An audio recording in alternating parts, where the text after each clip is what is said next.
حضور علیہ السلام سے جب پوچھا گیا کہ حضور سب سے بڑا گناہ کون سا ہے، تو آقا کریم علیہ السلام نے فرمایا کہ سب سے بڑا گناہ یہ ہے کہ ان تجعل للہ ندًا، کہ تو اللہ کے ساتھ کسی کو شریک ٹھہرائے، وہو خلقک، حالانکہ اس نے تجھے پیدا کیا، تجھے تخلیق کیا، اور تو اس کا شریک بنا کے بیٹھ جائے، کہا یہ سب سے بڑا گناہ ہے۔ تو راوی نے عرض کی قلت ثم ایو، حضور پھر اس کے بعد؟ تو آقا کریم نے فرمایا ثم ان تقتل ولدک خشیۃ ان یطعم معک، تو بچے کو اس لیے قتل کر دے کہ یہ کس طرح میں اس کو پال سکوں گا۔ بچے کو ضائع کر دینا، اس کو قتل کر دینا۔ اللہ فرماتا ہے نحن نرزقکم وایاہم، ہم تمہیں بھی رزق دیتے ہیں، ان کو بھی دیں گے۔ تیسری بات حضور نے فرمایا ان تزانی بحلیلۃ جارک، آپ ہمسائے کی بیوی کے ساتھ بدکاری کریں تو یہ بڑے گناہوں میں سے۔ ہمسایہ ماں جائے کی طرح ہوتا ہے، اس کی دیوار سانجھی ہوتی ہے، اس کی عزت سانجھی ہوتی ہے، اور اگر کوئی شخص طاق میں رہے اور ہمسایوں کے گھر گھس کے ان کی آبرو ریزی کر دے تو یہ تین بڑے گناہ جو ہیں ان میں سے ایک بڑا گناہ اللہ کے محبوب علیہ السلام نے ارشاد فرمایا۔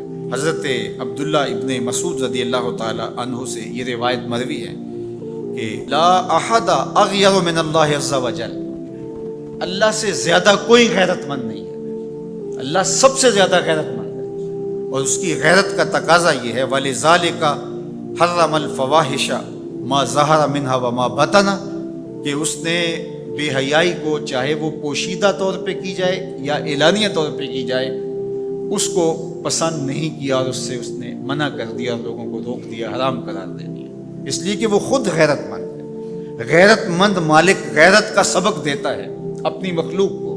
اللہ تعالیٰ قرآن مجید میں ارشاد فرمایا وَلَا تَقْرَبُوا الْفَوَاحِشَ مَا ظَهَرَ مِنْهَا وَمَا بَطَنَ، فحش کام کے قریب نہ جانا، وہ اعلانیہ طور پہ کرو یا وہ مخفی طور پہ کرو۔ تو مفسرین نے لکھا کہ جو بدکاری ہے وہ مخفی فحش ہے، اور شراب نوشی یہ اعلانیہ فحش ہے۔ شراب نوش جو ہے وہ چھپ نہیں سکتا، بدکار بعض اوقات ایک مدت کے لیے چھپ جاتا ہے، لیکن یہ بات ذہن میں رکھیے کہ جو بدکار ہے وہ دنیا کے اوپر رسوا ضرور ہوتا ہے، اس کے چہرے کا نور چھین لیا جاتا ہے، اور اس کے اوپر مصیبتیں مسلط کر دی جاتی ہیں، اور اللہ کے قہر و غضب کا شکار ہوتا ہے، اس کی دعائیں قبول نہیں ہوتی، نیک لوگوں کی دعاؤں سے اس کا حصہ نکال لیا جاتا ہے، لیکن بہرحال ایک مدت کے لیے چھپ جاتا ہے۔ لیکن شرابی اپنے جرم کو نہیں چھپا پاتا، تو کہا کہ جو مخفی جرم ہے وہ بدکاری ہے، اور جو ارشاد فرمایا قرآن نے کہ جو ظاہر جرم ہے اس سے مراد جو ہے وہ الخمر ہے، شراب ہے، اور ہر نشہ دینے والی چیز سے حرام کی حرمت آئی، کل مسکر خمر وکل خمر حرام، فرمایا ہر نشہ آور چیز شراب ہے، اور ہر شراب حرام قرار دے دی گئی ہے۔ اب یہاں بھی لوگ دلیلیں لے کے بیٹھ جاتے ہیں، میاں وہ بھی ایک مشروب ہے، اس سے کیا فرق پڑتا ہے؟ میاں جب رب نے کہہ دیا تو بات ختم ہو گئی۔ ایک یہودی کے پاس ایک مسلمان مہمان ٹھہرا تو اس نے انگور پیش کیے، تو اس نے بڑے شوق سے لیے، تو تھوڑی دیر کے بعد وہ شراب لے آیا۔ اس نے کہا استغفر اللہ، میں مسلمان ہوں، میں شراب نہیں لیتا۔ تو اس نے ہنس کے کہا یہ جو انگور آپ نے کھائے ہیں شراب اسی سے کشید ہوتی ہے۔ تو اس مسلمان نے کہا کہ آپ کی اہلیہ کدھر ہے؟ تو وہ اپنی اہلیہ کو بلا لایا، تو کہا آپ کی کوئی اولاد بھی ہے؟ کہا ہاں میری بیٹی ہے، اس کو بھی بلا لاؤ۔